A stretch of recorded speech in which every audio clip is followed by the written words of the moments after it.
Haleluya. Amin. Silakan duduk. Salam sejahtera. Haleluya.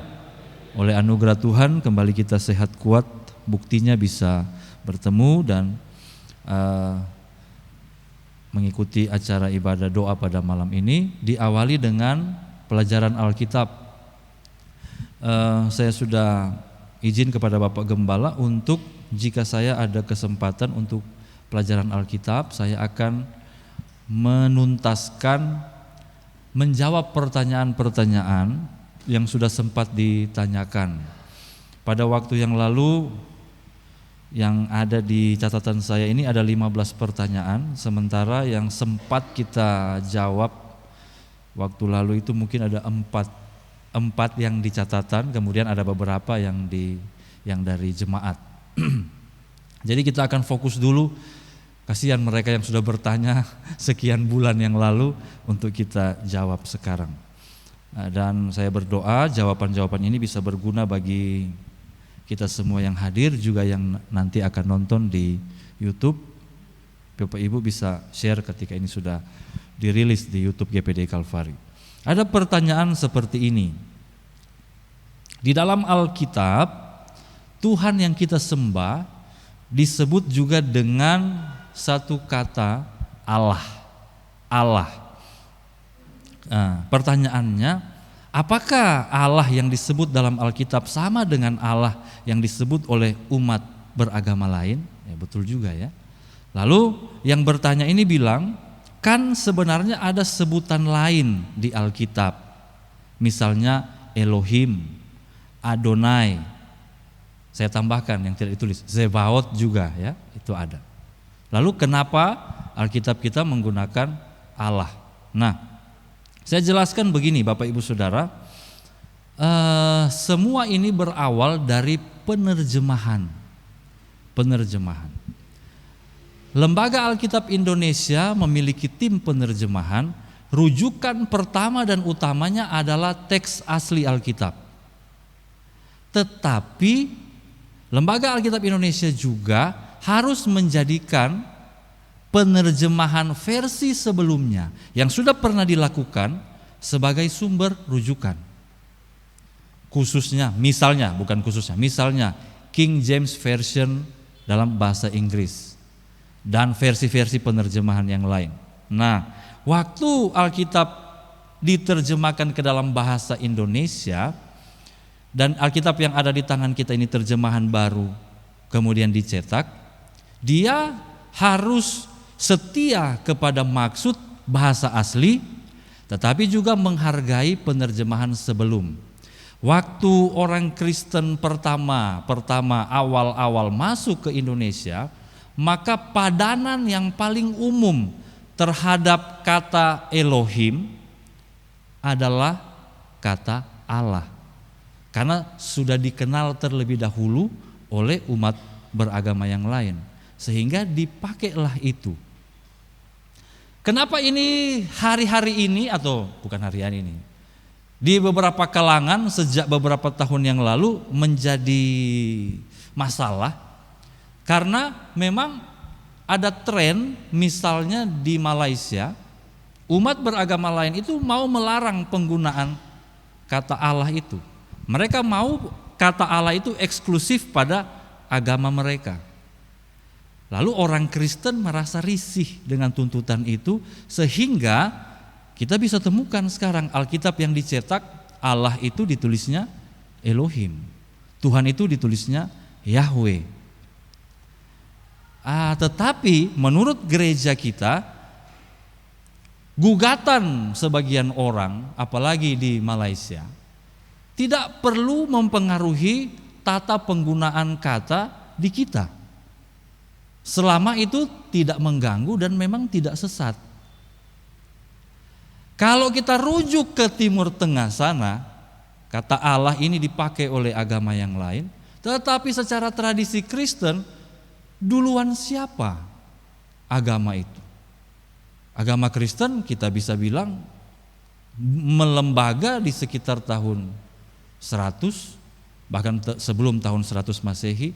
Kalau bilang mendunia ya sekitar tahun 200, tahun 300. Sementara agama lain tersebut baru berdiri tahun 600. Jadi duluan siapa?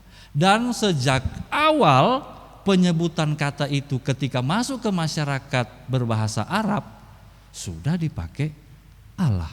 Jadi sampai detik ini orang Kristen di Arab ketika mau menyembah Tuhan, beribadah, menggunakan kata yang sama. Saya nonton satu video di Instagram kemarin. La ilaha illallah Isa,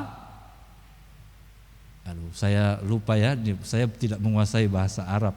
Isa ibnu Allah atau Isa bin, pokoknya gitulah. Isa adalah anak Allah. Dan itu satu pengakuan iman yang baku dari gereja-gereja tua, gereja-gereja Arab. Di Mesir masih ada gereja Koptik, di masyarakat Syria masih ada gereja Ortodoks Syria. Nah, jadi kita perlu clearkan ini, tidak usah risih. Oke. Kenapa tidak pakai Elohim saja? Nah itu tadi sudah diterjemahkan. Ada satu rujukan dalam bahasa Inggris misalnya. Dalam bahasa Inggris God. Kenapa orang menerjemahkan ke dalam bahasa Inggris tidak mempertahankan Elohim? Karena sudah ada konsep God dalam bahasa Inggris dan dipakailah itu. Nah kita punya konsep Allah, dipakailah itu. Kenapa tidak Adonai? Kenapa tidak Zevaot? Itu alasannya, penerjemahan. Jadi Lembaga Alkitab Indonesia harus menghargai bahasa asli, juga penerjemahan bahasa-bahasa yang lain yang sudah dilakukan sebelumnya. Oke. Sampai sini mungkin ada yang ingin menanggapi, bertanya, boleh? Supaya kita clearkan nama Allah ini supaya selesai. Dalam Kamus Bahasa Indonesia juga sudah ada pengertiannya. Kalau di Minahasa opo wananatas. Ini ada orang Minahasa rote. Minahasa bagian rote. Oke, tidak ada yang bertanya. Saya tambahkan dengan satu informasi. Kenapa di Eropa itu, kan kita harus mengakui bahwa terjemahan Alkitab pertama-tama itu di Eropa. Dari bahasa asli, terjemahan ke bahasa Latin, kemudian ke bahasa Inggris, ke bahasa Jerman, Prancis. Kenapa bisa terjadi penghapusan istilah-istilah Yahudi? Tidak ada. Kita harus tahu politiknya. Jadi di tahun-tahun itu, orang Yahudi mendapat semacam stigma yang kurang baik, berpuncak pada peristiwa Hitler membantai orang Yahudi di Perang Dunia Kedua. Jadi gereja berusaha memisahkan diri dari keyahudian. Nah itu salah satu alasan kenapa Elohim, Zevaot, Adonai tidak digunakan secara umum. Nah itu politik lah. Biarkanlah saja politik itu berkembang ya. Oke, kalau tidak ada pertanyaan, saya lanjut di pertanyaan yang berikut. Pertanyaan ini berbunyi begini. Bagaimanakah pengertian jawatan di dalam Efesus 4 ayat 11? Karena dalam Efesus 4 ayat 11 itu disebut ada 5 jawatan, ini istilah kita, jawatan. Ada guru saya di sekolah kitab dulu tidak mau pakai istilah jawatan karena dulu jawatan kereta api. Ya kan? Pernah ingat itu ada jawatan kereta api. Jadi dia bilang itu jabatan, sama aja sebenarnya. Jabatan ada 5, rasul, nabi, penginjil, gembala, guru. Lalu bagaimana dengan sekarang ini? Ada satu pertanyaan penegasan di sini. Apakah saat ini ada yang disebut rasul dan nabi? Oke, sekarang saya jelaskan. Jabatan yang disebutkan dalam Efesus pasal 4 ayat 11 itu dikaruniakan Tuhan kepada gereja untuk pertumbuhan umat-umatnya. Itu dikaruniakan oleh Allah kepada gereja. Kalau memang ada maksud, jadi kalau memang ada tujuan, maka penganugerahan ini terserah Tuhan sesuai dengan kebutuhan jemaat. Misalnya, ini saya contohkan. Dibutuhkan untuk meletakkan dasar ajaran, maka Tuhan menganugerahkan rasul. Rasul itu fungsinya meletakkan dasar iman. Rasul itu. Atau membuka sidang di suatu tempat yang belum ada sama sekali, lalu dia menjadi tokoh yang sentral di sana. Itu rasul. Jadi kalau ditanya, apakah saat ini masih ada? Tanya balik, apakah saat ini masih dibutuhkan?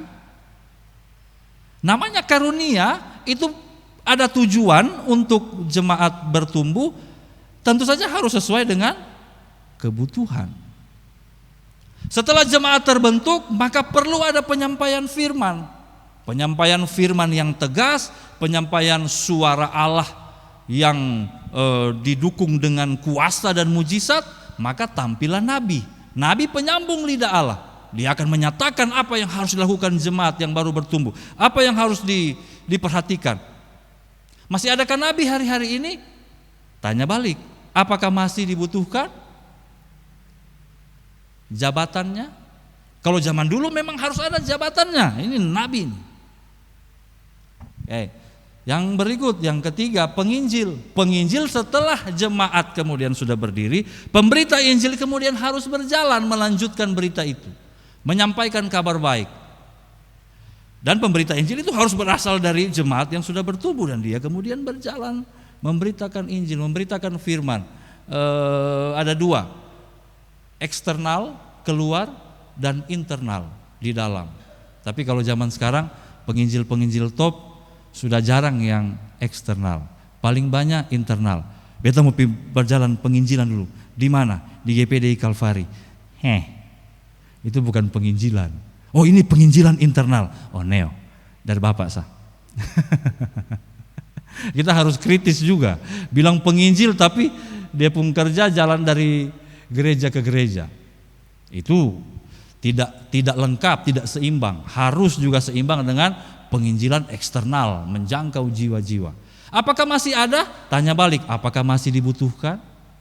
Nah, kita pelan-pelan. Gembala, setelah jemaat sudah bertumbuh, maka jemaat ini harus digembalakan, dirawat, dikasih makan, diperhatikan, diarahkan pertumbuhannya, dijaga dari singa beruang, kelinci. Mungkin aja ada kelinci yang jahat, maka harus ada gembala. Gembala itu yang mengatur. Masih adakah gembala di hari-hari ini? Tanya kembali, apakah masih dibutuhkan? Terakhir, kasihan nih, saya dengan Om Ofred ini ada di bagian terakhir, paling kecil. Guru. Apa fungsi guru? Sebagai pengajar firman yang menelaah kebenaran Alkitab, menyarikannya, mengkonsepkannya, lalu mulai memberikan pengajaran-pengajaran. Masih ada? Tanya lagi, masih perlu? Nah, dalam konteks modern kita yang sudah berkembang sekarang, yang sudah Kristen, fungsi guru justru harus ada. Bukan cuma fungsi, jabatan guru itu krusial. Kenapa krusial? Di saat sudah banyak orang Kristen begini, akan banyak sekali penyesatan. Kalau gurunya tidak kuat, pengajarannya tidak kuat, kasihan jemaat. Jadi jabatan dan fungsi masih ada, masih diperlukan. Yang setuju bilang amin. Gembala, oh iyalah, semakin bertambah banyak umat Tuhan, semakin bertambah gembala yang dibutuhkan untuk merawat domba-domba. Berarti fungsi dan jabatannya masih perlu. Penginjil, masih banyak tempat yang belum dijangkau. Sudah Kristen tapi kelakuan masih kermana. Sudah Pantekosta tapi itu mulut masih bagaimana. Harus ada penginjil yang memberitakan firman. Lalu kita sampai kepada, jadi fungsi dan jabatannya jelas masih berlaku. Nah, sekarang yang menjadi masalah adalah ini dua, rasul dan nabi. Karena waktu kita baca di Alkitab, pelayanan para rasul, wow, agak berat untuk diikuti. Karena pelayanannya, Rasul Paulus misalnya, saya tidak perlu jelaskan. Bayang-bayang rasul bisa menyembuhkan orang sakit, sapu tangan bisa digunakan. Lalu Paulus meletakkan dasar kekristenan, dituduh oleh Nietzsche, seorang filsuf filsuf dia itu aliran apa? Sebelum dekonstruksi. Dituduh oleh Nietzsche kekristenan itu adalah buatannya Paulus. Karena dia yang meletakkan dasar ajaran. Jadi nabi, kita lihat juga di dalam Alkitab pelayanan kenabian, pelayanan nabi itu waduh.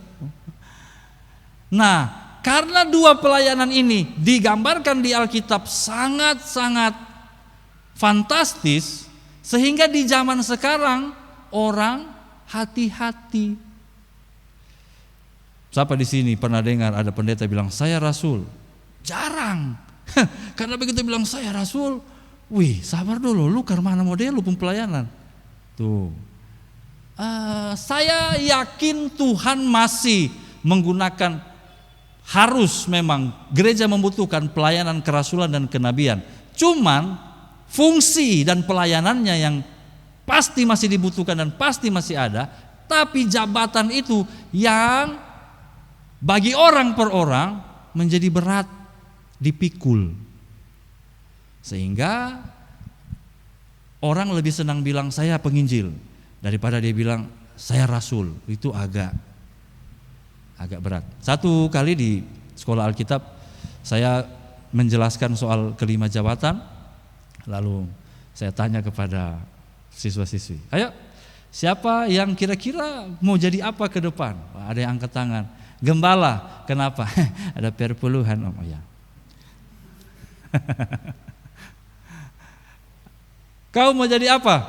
Wah, ada satu nona senyum malu-malu, tapi kemudian dia bilang dengan pasti, rasul om. Kebetulan di asrama paling pemalas, paling pemokol, paling susah paham di kelas. Dia bilang selamat berjuang anak, lu mau jadi rasul ini. Aduh. Ya itu karena beban dari jabatan itu. Sehingga saya jawab, apakah ada yang disebut rasul dan nabi? Dengan hati-hati kita berkata pelayanan kerasulan dan kenabian masih ada. Tetapi jabatannya itu jangankan ketong mau bilang orangnya sendiri pun hati-hati menggunakan. Karena beban yang ada di Alkitab ini. Kita baca karya para rasul dan para nabi. Tapi itu ada gereja-gereja yang melantik rasul dan nabi, ada. Di Amerika itu ada gereja, di Indonesia gerejanya juga masuk tapi juga tidak terlalu berkembang. Di Amerika ada gereja yang baku dapa begini, hello Apostle Mike, hello Prophet, nabi dan rasul baku tumu. Waduh, agak ngeri-ngeri juga. Ya terserah sih kita mau bagaimana ya.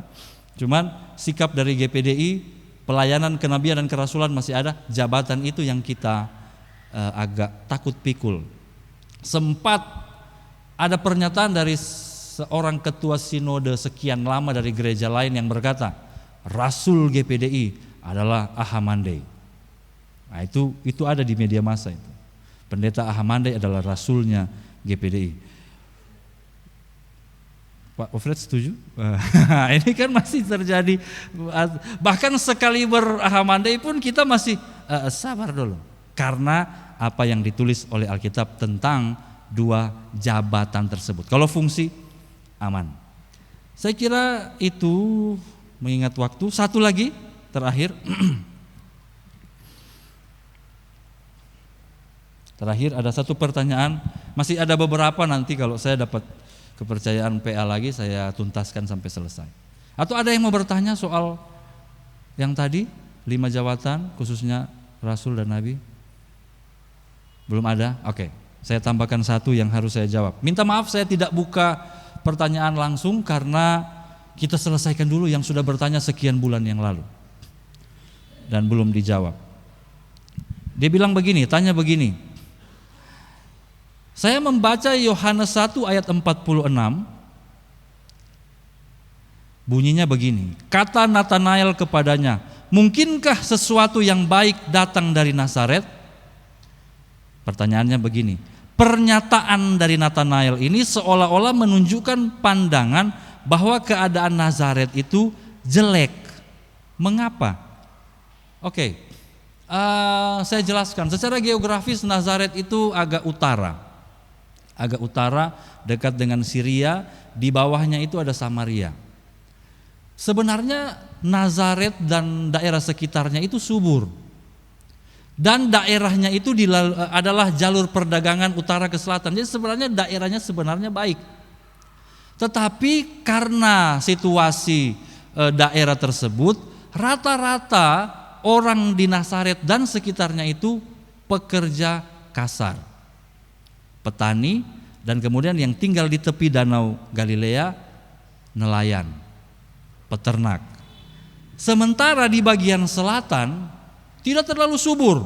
Di situ ada Yerusalem, ada Bethlehem, daerah Yehuda itu memang tidak terlalu subur. Tetapi di sini waktu kita baca Alkitab Perjanjian Lama, daerah-daerah ini yang paling sering disebut. Tempat asalnya para nabi, asal mulanya para raja-raja hebat, orang-orang berpengaruh, hamba-hamba Tuhan yang melakukan mujizat. Itu dari mana? Dari Yerusalem dan sekitarnya, dari Yudea dan sekitarnya. Bahkan ada satu ayat yang sangat terkenal. Wahai engkau Bethlehem Efrata, hai yang terkecil di tanah Yehuda, daripadamu akan bangkit juru selamat. Mesias akan datang dari arah selatan. Sehingga secara rohani, saya ulang, secara rohani Nazaret itu remeh. Jadi waktu Nathanael mendengar kabar tentang Yesus, dalam konteks Yesus itu seorang, coba kita supaya saya tidak salah, Yohanes pasal 1 ayat 46. Ini dia, ayat 45. Saya baca ya. Yohanes 1 ayat 45. Filipus bertemu dengan Nathanael dan berkata kepadanya, "Kami telah menemukan Dia yang disebut oleh Musa." Nah ini, dalam kitab Taurat dan oleh para nabi, yaitu Yesus anak Yusuf dari Nazaret. Nathanael puotak langsung kembali kepada pelajaran yang dia terima sejak sekolah minggu. Kalau orang Yahudi ada sekolah minggu. Dia mungkin dari Nazaret. Masa ada Mesias, masa ada yang disebut oleh Musa dan para nabi itu dari Nazaret? Tak mungkin. Harus dari Galilea, harus dari Yudea, harus dari Efrata.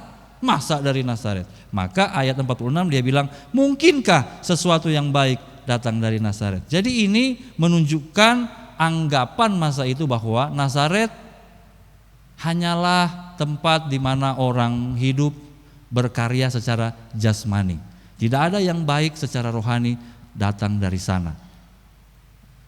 Karena Nathanael belum tahu Yesus ini orang tuanya orang Bethlehem Yehuda, dan dia lahir di Bethlehem sesuai dengan apa yang dinubuatkan para nabi dalam Perjanjian Lama.